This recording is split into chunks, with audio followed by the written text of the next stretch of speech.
me some glory hole.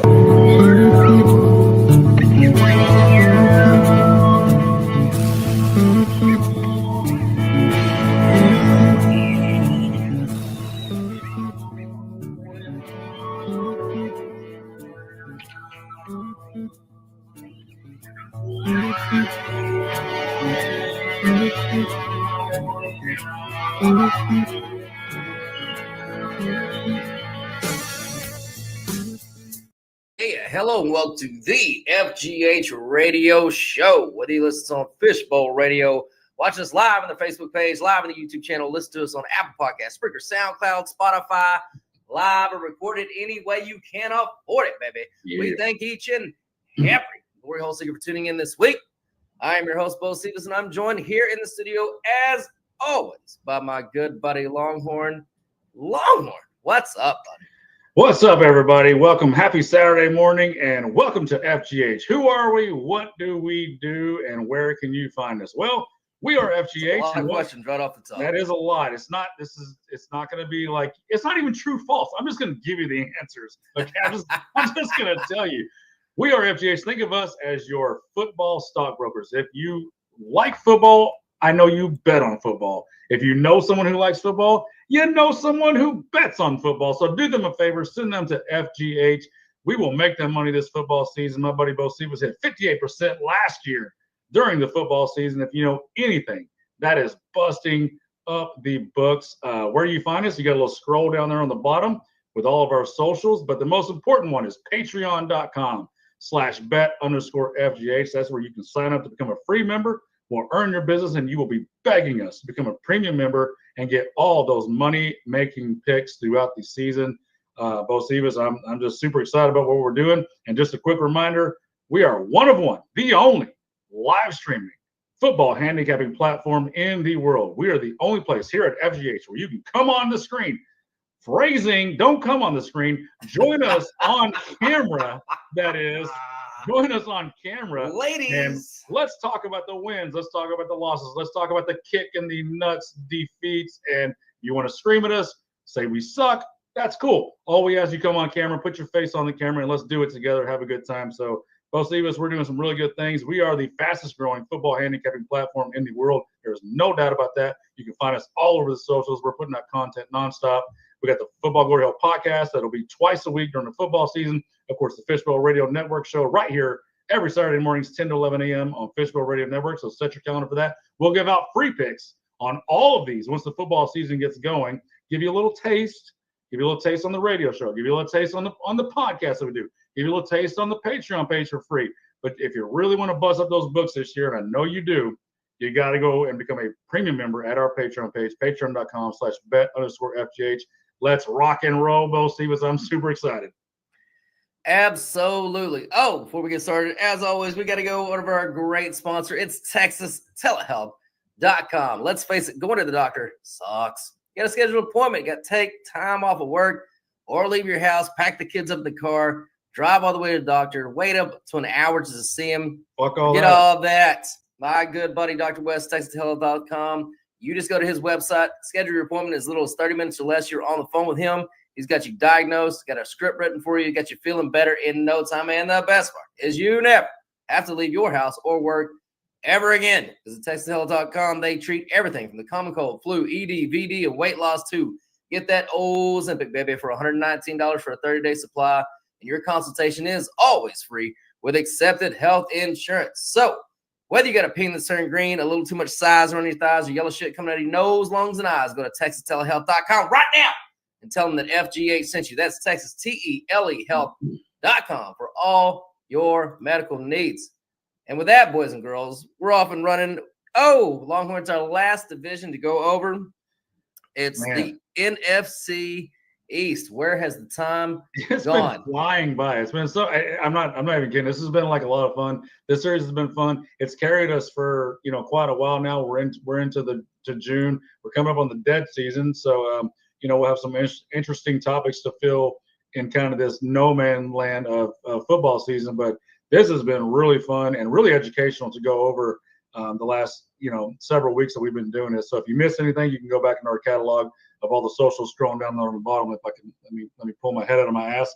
get them back up there. So you can find the catalog of all the things that we've been doing. So really been fun, and last one to go. Last one to go. Oh, save the best for last, of course. The NFC East. I don't think so. No? Okay. No, I don't think so. Well, we're going to start, as always, in alphabetical order. I will do my best. I think I can go 4 for 4 in this division. If I can't, shame on me. We will start, of course, with your Dallas Cowboys. How about them Cowboys? Lots of Cowboys fans going to watch this. So buckle up. That's all I got to say. Buckle up. All right. If you've been missing, what we've been doing is we've been going over every team. Longhorns been telling us how they've been doing, how they did in the draft to help or not help themselves coming up for the regular season, and giving you a small rundown of the numbers, just kind of a look ahead and what Vegas is thinking. So for the Cowboys, last year their over-under was 10.5. That is a fucking hefty number. They did not go 11-6. They went 7-10. Of course, Dak got hurt. That never helps. This year, their over-under is 7.5. Now, trending towards 8 in some books, but still, that even if it finishes at 8, and we've been doing this, we've been chronicling over-under since 2015. Since then, this is even 8 would tie their lowest. 7.5 would absolutely be their lowest they've ever had set since we've been this over in 10 years. They have not had a total in Vegas this low. Longhorn, tell us what is going on. Did the Cowboys do anything in the draft to, tell Vegas to go stick it up their ass? Well, look, big picture, the Cowboys do what they always do, and I explained this in I think the pre-draft or just post-draft. Cowboys are really good at they're horrible at building culture, like they're horrible at like actually building a stepping stones to a championship game. Which, I mean, obviously they haven't been to a championship game in fucking forever. What's your point? Well, my point is you're not very good at building a championship team. What you are really good at, and it's why they're always living in this really 9.5 to 10.5, 11 win total every year for a very long time, is because they're fantastic at sticking their finger in the hole in the dam, and then another one pops out inevitably. They stick a finger there. They stick a finger here. They just the holes keep popping out because they don't really know what they're doing building, but they're good at filling holes with good players. This is not a glory hole. This is the dam breaking loose. Now, what will be better for them, which most people know, is let that motherfucker just fall and burst loose and rebuild it from the ground floor up. But that's just not the Jerry Jones way. It's just not what they're ever going to do, apparently. So, with that said, I ain't got time for a bad time. Well, I mean, some people might say 30 years of no championship game will be a bad time, but that Jerry does his own thing. They're so good at filling holes, though. Like they did it again. The top 4 picks of this draft with Tyler Booker, Donovan Ezeraku, Siobhan Ravel, the cornerback out of East Carolina, and Jadon Blue, dude, they fucking killed it like always. Now, you want to start talking about taking a guard with the 12th pick. Horrible draft value. Not a very good position to take in the top 12. He better be a perennial Pro Bowler, or that's just a bad selection. But with getting Raku with the 12th pick in the second round, that guy was locked into the back end of the first round. They got him with the 12th pick in the second round. Ravel, I saw him plenty of times mocks 2 teams like Buffalo at the end of the first round, Baltimore at the end of the first round. So that was another possible first-round player that they snagged in the third round. Obviously, you got the injury red flag with him. And Jadon Blue, look, I talked about him when we did running backs. I had him. He's one of them blue players. He's definitely not one of those blue players. His last name is Blue. He's blue player. Goddamn. If you got a blue check mark for having fumble issues, that is his issue. But blazing, like just electric. So like, as long as he holds on to the ball, and we know the running back is a huge position of need for them, again, they just fucking knock it out of the park. And we'll talk about the free agency when we get to it. Like the same thing. They fill holes, throw darts, anything stick. Something stick and get us to the fucking championship game, because goddamn, if I die and I don't get a championship game and I'm Jerry Jones, I'm not going to the grave. Happy man. The rest of the draft was fucking doo-doo. Like, I just don't like it. Phil Maha, or not Maha. It's not Kennedy from the Trump regime.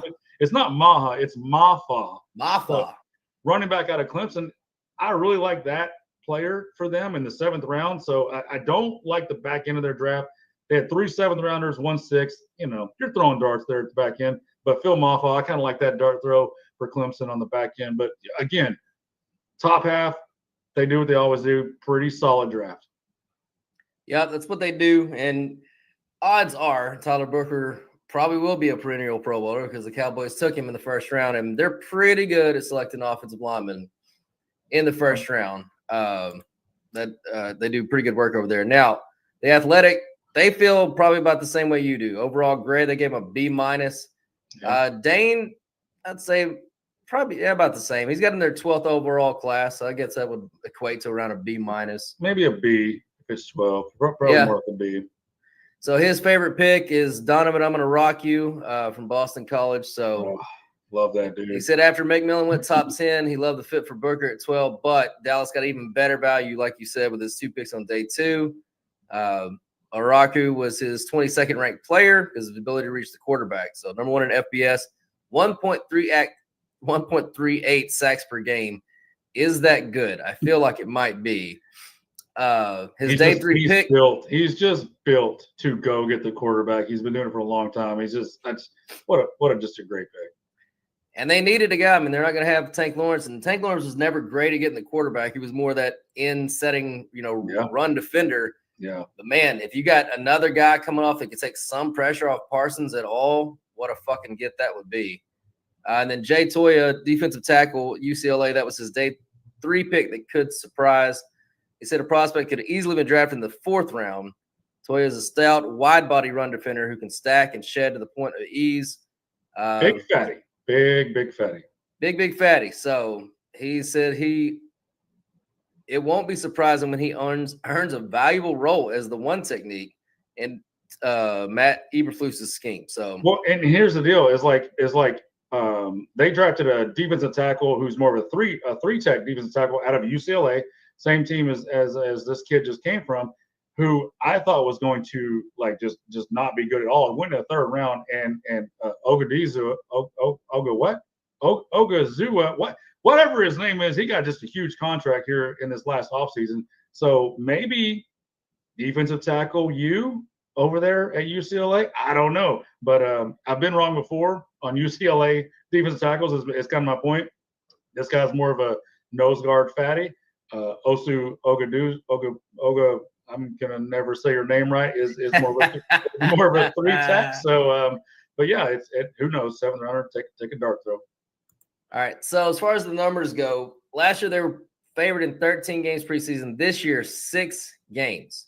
Now, me and Vegas are pretty close on the Cows. They got them at 7.65. I'm sitting at 7.31. So we're both teetering on the over/under of the 7.5. Now they're scheduled. This division did not get any favors done for them schedule-wise. They're 24th hardest schedule, or 24th, yeah. So basically the 9th hardest schedule in the NFL. And they've got, even though they won 7 games last year, they should have only won 5.69. So they got some negative regression coming on top of everything else. Now you mentioned the free agent, so you did get the Psycho Boy receiver from Pittsburgh. Look, the guy's talented, but I have learned my lesson about being excited about anybody that Mike Tomlin lets walk out of that building, because that's a bad fucking sign right there. And number 2, and this is my biggest concern with this team, is they're just to finish the numbers up real quick. They scored 350 last year. I've got them stepping up from that, obviously, with a healthy Dak. At 390, their defense, they got to get better. They gave up 468. I got them projected at 440. Overall, that's about 7 wins. So between 7 and 8 is where they're going to land, is for the projections show. My biggest concern with this team, and I think it's Vegas's too, I mean, if Dak really ripped his hamstring off his bone, and this is a dude that's become increasingly – It's in the bone. He's become increasingly more and more less mobile. And he's already a guy that didn't have the biggest arm to begin with. He did a really good job bolstering his fundamentals and his base as he got into the league and gaining arm strength. And now that's gone. So you can't run anymore. You never had a great arm, and you're still very slow at deciphering information. And you still have one of the longest hold times in the league. I don't know exactly what you do here anymore. So, and they got, like you said, unless this kid Blue hits, they've got no running game to speak of. I don't know where this offensive line is at as far as overall. It's the same story as it is every year. It's a considerable step back. Even Vegas is getting a considerable step back. Yeah, for sure. So what much more question marks than normal, but the same kind of like trend line of like they've got question marks that all have to hit for things to go right, and that just doesn't work in the NFL. You've got a whole offensive line outside of Tyler Smith that's question marks. Okay, so your left tackle sucked last year. Your center was okay, but he's a second-year player. Tyler Book is a rookie, question mark. And Terrence Steele, I don't even remember the last time he was good. That's way too many. You need 3 of those question marks to be answered yes on the positive side for Dak to fall into that comfort zone of what he's used to, of having a good offensive line. And then you got question marks at running back behind him. And we know he's used to having a good running game, or at least when he's been at his best, it's a good running game. You got question mark at second receiver. I love the talent of George Pickens, but, we'll see about that. So just I'm firmly on the under of this Dallas Cowboys team. And not to mention, I think that the 3 other teams in this division are either arrow up or already just better than them, period. So it is, and the question marks remain on the defensive side. They bring in a shitload of veterans. They got starters that are injured. We don't know when they're coming back. I just have a million questions on this roster, and even if 50% of them go right, I think you're sitting at 8 wins. So like if they don't go right, dude, this could be Dallas could absolutely be picking in the top 8 next year, 100%. I mean, if Dak isn't healthy, that's what you're gonna get, for sure. I don't know. When I went through the projections, I was I thought I was gonna be way off when I was like, oh Jesus, I only have them favored in. I think I had Dallas favored in 2 games, and I think they ended up being favored in 6. I had them favored in 3. They ended up being favored in 6. But the other 3 that I didn't have them favored in, they ended up being favored. I had them all projected pick'ems, which I knew when the market opened, they're gonna make the Cowboys the favorite, of course. So I already knew for those 3 games I was probably going to be off, and that was the exact 3 games that I was off. They're not favored by more than 2 points, except in one game, and that's against the team we're about to go over, the shitty fucking Giants. So that should tell you pretty much all Vegas thinks about the Cowboys going this year. And again, this is not like, oh well, they might be, dude. Vegas never, ever, ever puts the Cowboys in this realm, ever. Like I said, since we've been doing this, they haven't done it. It's been a decade since they've even been close to sniffing this territory. So it's almost like they know something, and I'm just there's nothing like we're in June. We've been doing this series since mid-May or something like that. There's been teams I'm kind of like, I don't know, I could go either way. We'll see how the rest of it goes. Maybe I'll change my mind when we get to August. There is no way I'm changing my mind on this Dallas team. I'm firmly on the under. Dak standing on 2 legs for 17 games is the only way they win 8. So yeah, and that's just because he is a good veteran quarterback that can just drag you to 8 wins by beating the teams that they should beat. There's some people out there that say with Mr. Joey Milton that might be a good thing, but we'll see how that works out. All right, moving on to those New York Football Giants. Woo, they had a doozy last year. Over under 6.5 last year. They only won 3. Oh, come on. Like that don't seem right. Down to 5.5 this year, which I actually was a little bit surprised by, just because they did at least sign 2 veteran quarterbacks that, actually have played quarterback in this league other than what they had last year. So, but Longhorn, forgetting the quarterbacks for right now, how did they do in the draft? Well, this is one that I'm very curious to hear. Not only the consensus draft gurus, but specifically Dane, just because I don't know, I trust him the most out of all of them. I freaking loved this class personally, and I'm thinking that Dane and some of the some of the gurus are going to not like it as much as me. But, you start at the top with Abdul Carter. You got the third pick. You shouldn't knock that out of the park. Obviously, everybody knows about Abdul Carter. They traded back up into the first round to get Jackson Dart, the 25th pick. Okay, we're not huge Jackson Dart fans, but at the end of the first round, you take a dart throw, quote, just play, did you hear the reports on him? Cam? Yeah. They're all the reports usually are good in camp for players. Yeah, they usually are, except with him. They were like, yeah, this kid has no chance. Oh boy. Well, that's coming out of the camp where everybody's great. Everybody's great and does everything good. Well, I would like to submit my report that he's been awesome in camp. So now there's at least one report. There you go. I have not watched any. Let's go, Jackson. That's based off nothing, but take it for what it's worth. But now here's the deal. You start going on the list. Darius Alexander is one of my favorite DTs in this class. Just a really good pass Toledo Rocket. Let's go, baby. Yeah, Toledo. And you watch his tape, it's really fun to watch. Liked him a lot. Cam Scatterbo, that's a steal in the fourth round. That's just a steal in the fourth round. That dude's going to be making plays in the NFL for a long time. Is he going to be a star? Probably not. Is he going to make plays for a very long time? Absolutely, in my opinion. Marcus Mabo. Most of the time I say these players have too many vowels. This guy needs to borrow. Yeah, he needs to borrow a vowel from somebody. But I love this player. I watched him when we did our tackle breakdown pre-draft. This guy's thin. He needs to get in the weight room, but man, does he have the feet and the just the build, the future build to look like a future starter in the NFL. The guy in the fifth round, Thomas Fidone. This dude, you talk about looking the fucking part.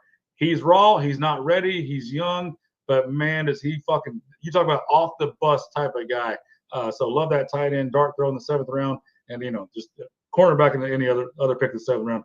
Top to bottom, I'm a fan of this class. I'm not saying it's like it would be like an A or anything, but I would give it a solid B if I was drafted. Solid top 10 type draft for me. So I liked it. What did the gurus have to say about it? Well, you said you wouldn't give it an A, so you couldn't be any more wrong because they gave it one of their 2 A+ grades. Even Dane? Dane, it's his number 5 overall. Oh my God! Okay, I was totally thinking they were going to go the other way. Abdul Carter up front, he said that, and then he said it's exactly what the Giants need to complement Dexter Lawrence. Scatterbo's ideal running mate to pair with Tyrone Tracy. And then his day 3 pick that could surprise Marcus Mimbo. I need a vowel, that guy. So he considered a potential top 100 pick. He fell to round 5 mostly because of positional fit questions. So I see they got him listed as a guard, which is interesting because he was always a tackle whenever it's because he's so light. He's 6'4", 303 at the list. So, but if he can get in there and he's got such good feet, if he can get in there and add 10, 15 pounds. They'll put 30 pounds on him in a fucking second. Then he could absolutely play either guard or tackle as long as he keeps the light feet at that extra weight. But I really like that prospect. Yeah, look, it's a good-looking class. It's a lot of names that everybody knows for sure. And the Giants generally do pretty good. Like the Cowboys do pretty good on offensive line in the first round. The Giants, it's hard for them to really miss on some defensive players in the first round. They're generally pretty good at that as an organization, so hard to poo-poo that. The Jackson Dart pick, I wasn't a fan of. But at that position, like you said, who cares? It's the 25th pick. You don't have a quarterback. You got to fucking try something. So I don't blame them for trying. Now, the interesting thing then is, does he play? And if he does play, when does he play? Because here's what I didn't understand about I guess I don't understand the direction of this organization overall, because you've got the same coach and GM that had Daniel Jones. You struck out on that, but you took another swing at it and signed him to another. They can't quit him. They can't quit these guys. I don't understand it. You made 2 mistakes with the same player. He's gone, but yet they remain. And then you let them take another quarterback, because how could they miss on yet another quarterback in the first round? I'm sure they couldn't do that twice, right? And just imagine if Daniel Jones goes on to Indy, starts and looks like way better than he ever has in New York. That would be another look what Saquon did. As soon as he got the fuck out of there, all of a sudden league MVP pretty much, fucking 2,000. Yeah. It's ridiculous. Like, they've just become. I don't want to say the Giants are a poverty organization, but man, they're fucking teetering on it. I'm just They saying, are flirting with it. They are. I don't understand. They seem to have no real direction, and that's something that the Giants were always that up and down team, but they generally had at least some stability and direction with Coughlin there and Dumbface for all those years. And it's just they've seemed lost for quite some time now. This is going to be there's some reasons to be optimistic though with this team.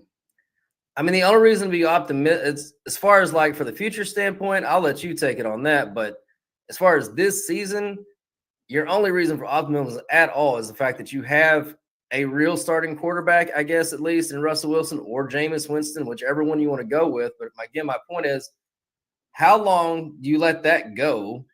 Because that's not really conducive to getting the future. But I've got a coach who should be fired and a GM who should be fired. They're not going to want the rookie to play, especially if those reports that have surfaced are true and Jackson Dart is a fucking train wreck already and he has no idea what the fuck he's doing. There's no way they're letting him on the field with their jobs on the fucking line. They're going to stick Russ or Jameis out there to spare you to death for as long as they possibly can. And if you look through their schedule, they have the hardest schedule in the NFL. The hardest. Come on. Yeah, they got real fucked. They got another division with the worst team has the fucking hardest schedule. And they got the hardest schedule in the NFL. Overall, I do have definite improvement. I got them scoring 100 more points this year than last year. And I still have them right at what was the over-under? Did you already do it? 5.5. And you're leaning right on line with that? I'm at 5.18, and Vegas is at 5.78. So another one we're just kind of teetering the lines here. It's 6 wins is pretty much their ceiling, is what I'm looking at. And I don't know if I'm going to bet them to hit their ceiling. But again, it's hard to get a beat on what this organization really wants to fucking do. Like if they're all in on Jackson Dart, give me the under all the way.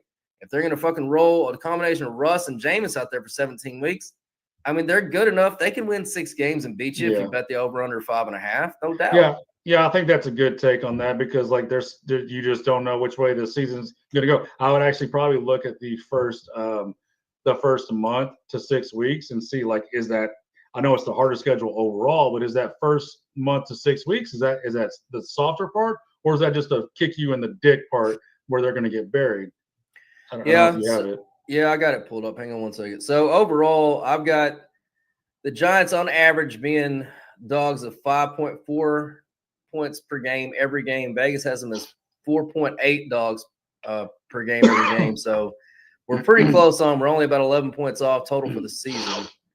Their first, let's see, they opened up at Washington as 7-point dogs, or 7.5. Vegas has them. I had 7. Then they're at the Cows. That's the Cows' biggest favorite. 4.5-point dogs there. Then so 2-0. Okay, go ahead. Yep. And then obviously they host Kansas City. So they get Kansas City at home. So God, Jesus.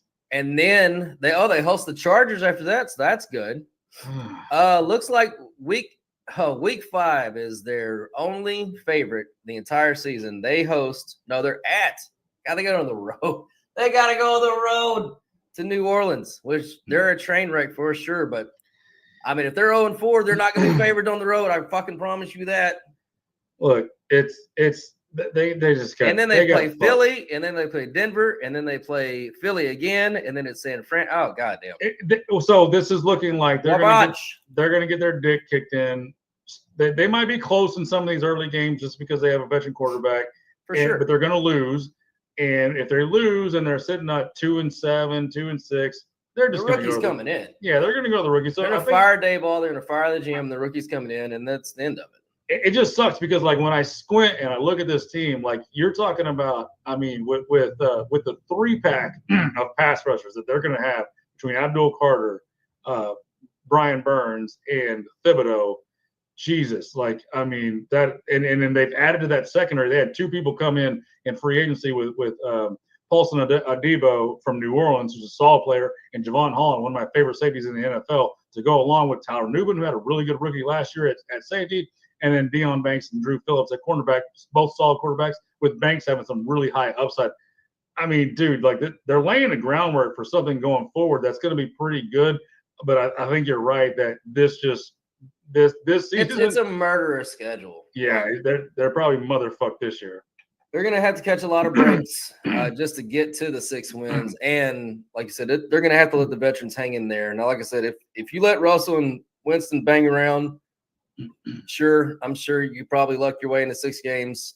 But if it goes the way the projection says it's going to go, it's probably going to be Jackson Dart time sooner rather than later. And I mean, the good news is, though, at least offensively, they know they hit on Neighbors. If they would have missed on Neighbors, then you could just forget about it. But at least they got one guy on the offensive side that could actually score the ball, at least one. So, well, good thing, because like outside of him, I don't know who else you got, but at least you got him. Both the New York teams actually have. If I was doing wide receiver rankings, I think those are the 2 worst wide receiving cores in the entire league. Just I don't know what the fuck they're doing in receiving.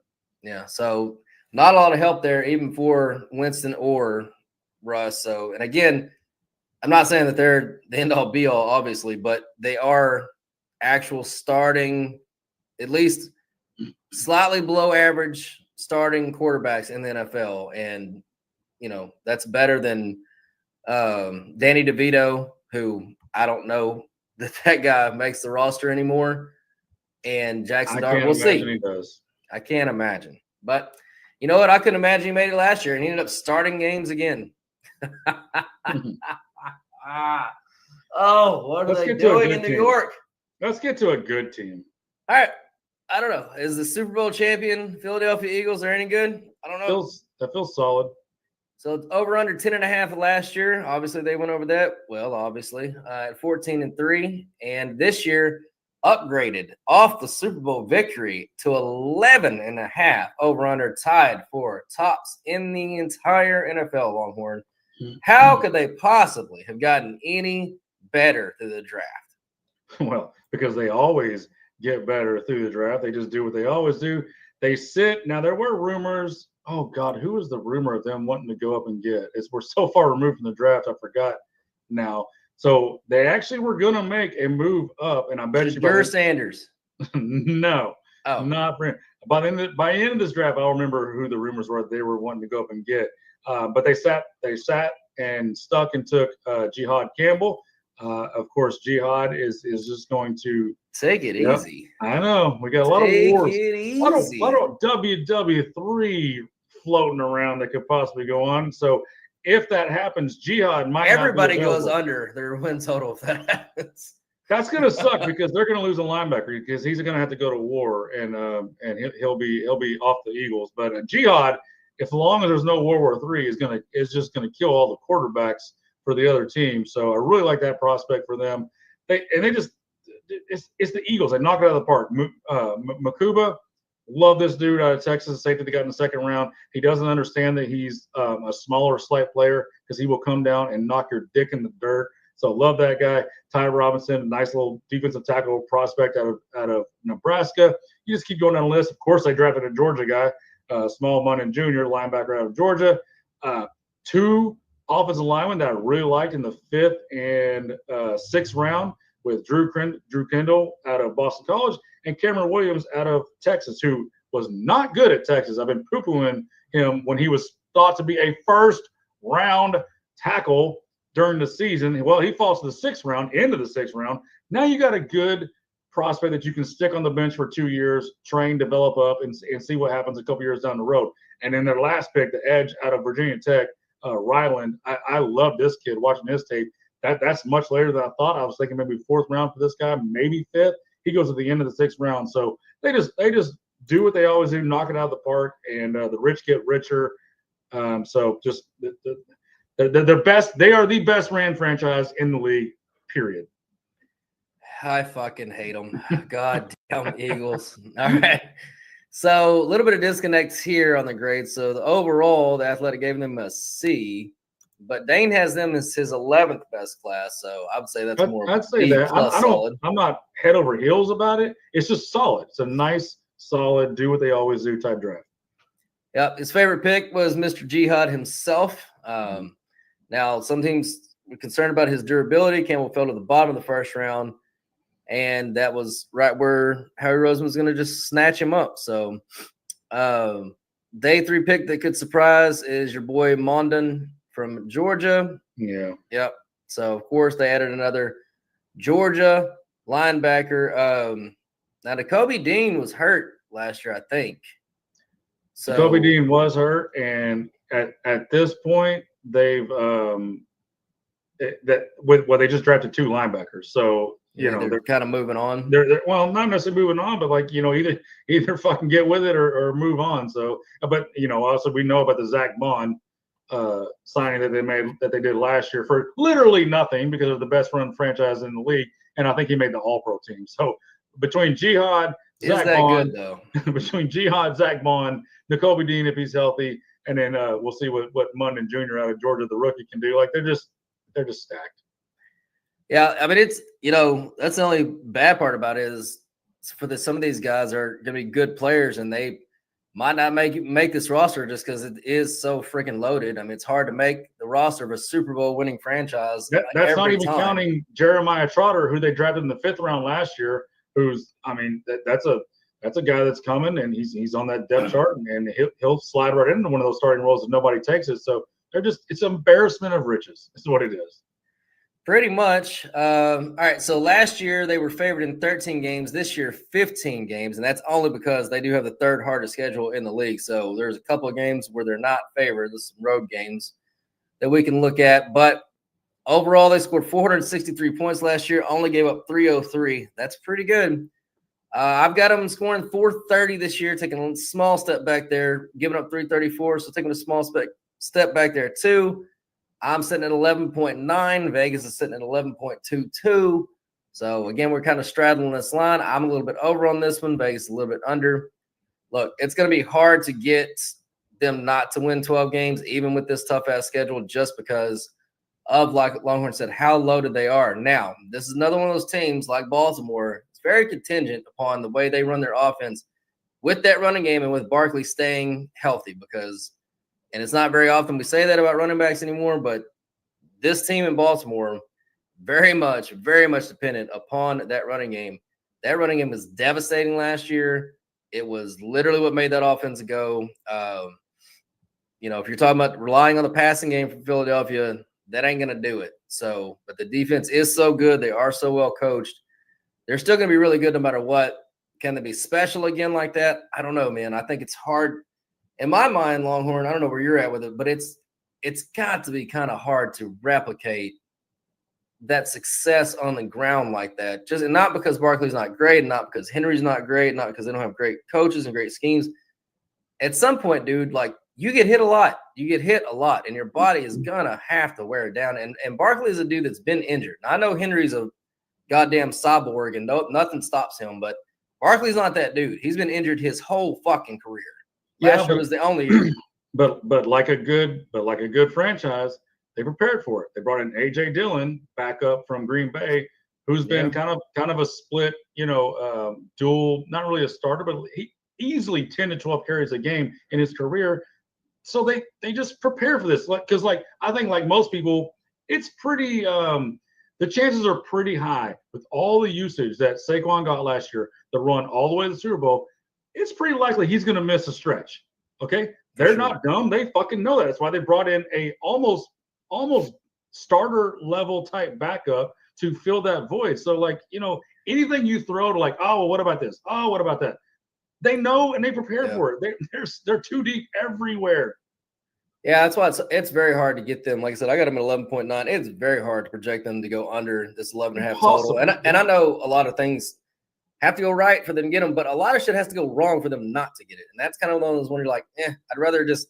If Jalen gets hurt for a stretch, yeah, there you go. You can cash or take it, but that's about it. Yeah, that really is about it. I don't even know who their backup is at this point. Tanner McKee. Yep, that's it. That's the one. Or hey, look what they did in the 6th round in this year's draft. Colin McCord, gunslinger out of Syracuse. I know you kind of liked him. I actually do like Colin McCord. I like him a hell of a lot better than Kenny fucking Pickett. I'll tell you. So once again, poke a hole. They're prepared. They're gonna be prepared for all these things. So they're just fucking awesome. Overall, I've got them on average a favorite of 5 points in every single game. Vegas is at 4.3 points for every single game. So again, we're 12 points apart on this team. So I feel pretty good about my projections here with Philadelphia. Like I said, it's going to be, they're going to roll for a little while, but their schedule is tough. They do have some tough games, but I mean, they have tough games every fucking year. They're always around first place. So when you can bring in 3 defensive players that have been starters for 3 or 4 years in the NFL, and now they're your backup rotation players, Josh Uche from a pass rusher, Azeez Ojulari, a pass rusher, and then of course Adoree Jackson, cornerback, who's been starting for the Giants for a very long time. You can bring, when you're this good, you bring up starters to be depth players and rotation players like that. That's how loaded they are. They are loaded. All right, let's move on to our last team. It's those Washington Redskins, those upstart Washington Redskins. Woo! Last year, this is one of our 3 losers. Over under 6.5. We didn't think they could make it. They only won 12, so they barely beat us, but whatever. This year, all the way up to 9.5. 3-game upgrade. Good loady woady. Longhorn, what did the Skins do in the draft? And this is perennial team that just fucks it up. Oh, well, you're talking about your daddy's Redskins. This ain't your daddy's Redskins. So, look, they only had 5 picks. 4 out of the 5. Not a solid start. Not a great start. And I'm not 100% sure why. I know they traded for Marcus Lattimore. That was definitely one of them. That was but whatever. Yeah, he wasn't great last year. We'll see if he can bounce back this year. He's still a young player. I think he's only 29, so he's not over the hill to where he could. God, he seems like he's fucking 35. I know he does. Of the 5 picks, I really like 4 of them. Obviously, Connerly in the first round. That was a position of need. Really like that player. I think was it Dane? I don't think it was Dane. One of the draft gurus that's slipping my mind had Connerly as their tackle OT number 1. I don't remember exactly what I had him at, but it was definitely not OT number 1. But I really like the player. Trey Amos, another player that was you saw flirting in the back end of that first round. So another cornerback that was flirted with in the back end of the first round that fell into the second. So really like that pick. Jalen Lane, he was one of the wide receivers that I did some work on breaking down the receivers. Really like that player, especially in the end of the 4th round. Not a fan of I just don't like the UCLA players.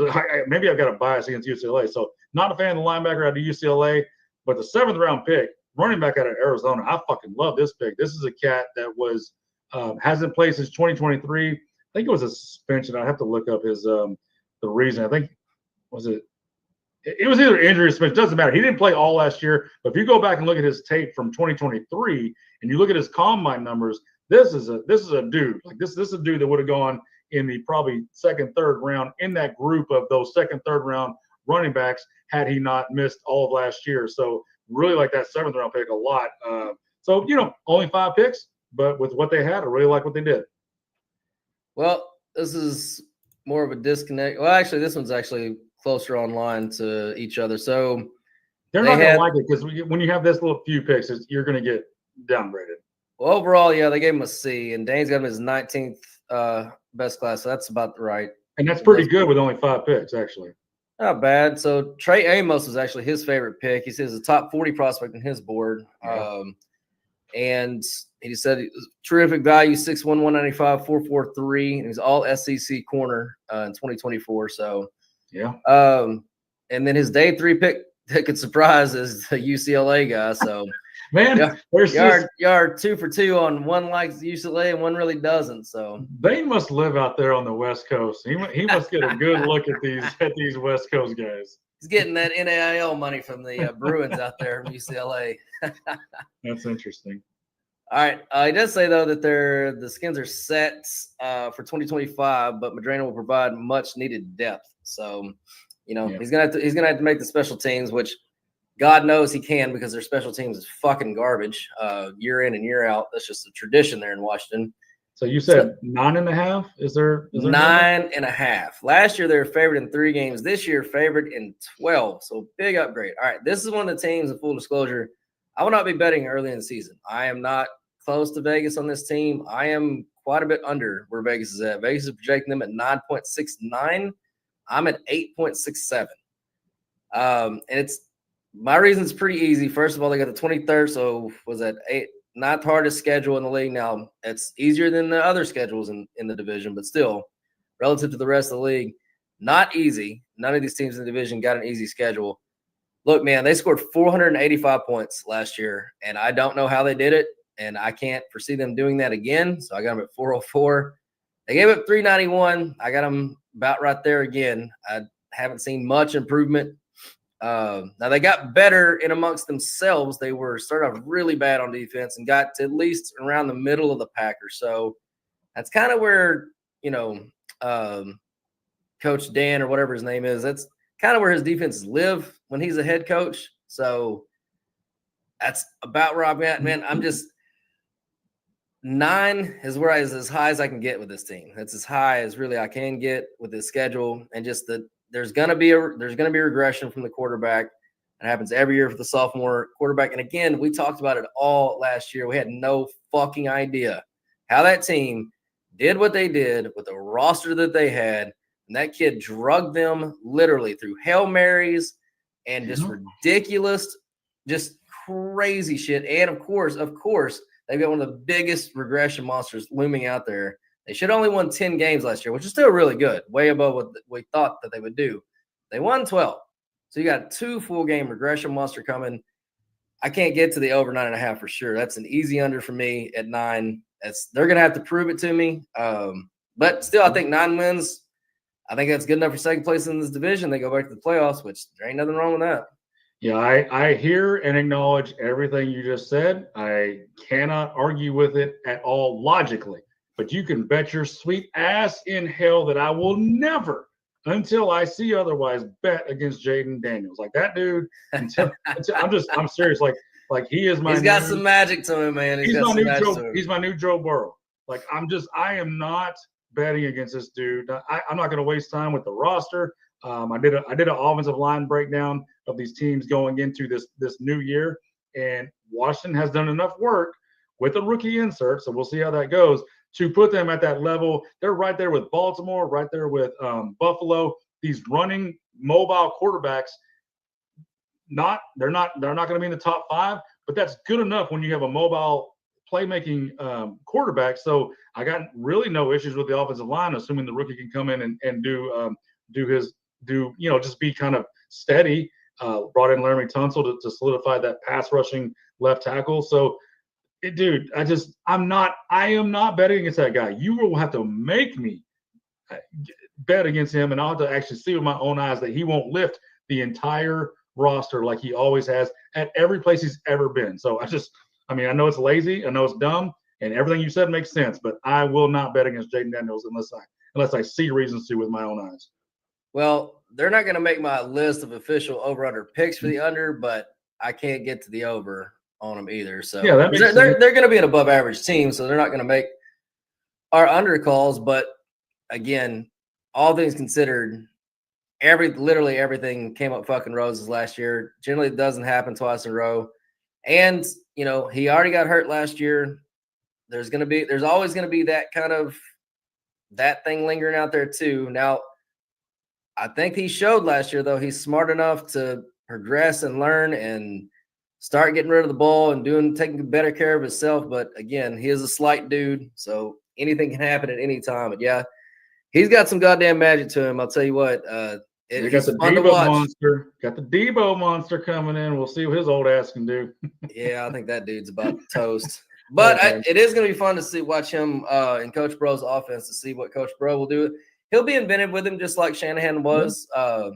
So, and as long as Coach Bro stays there and he's mentoring him, obviously that's a great relationship. So again, I've still got a projected score over 400 points. That's really fucking good. I just don't expect him to score almost 500 fucking points again. God damn. Yeah, all right, Longhorn, that's all I got for that one. Tell me about the fabulous Patreon one more time, and let's get out of here. Yeah, Bocephus hates the Redskins. I love them. I don't know what to tell you. That's just the way it's going to go this year. All right, be sure to go to that Patreon page, patreon.com/bet_FGH. We've got the social scrolling down on the bottom page, so connect with us any way that you can. So, people, Stop throwing away your hard-earned money on the guessing game. Let the pros do the heavy lifting. So sign up, tell a friend, and join in on the fun of watching football, drinking beer, and never pay a bookie again. Come on. Ah, damn it. People never pay a bookie again. Steven Tyler, take us out, baby. I want me some glory hole.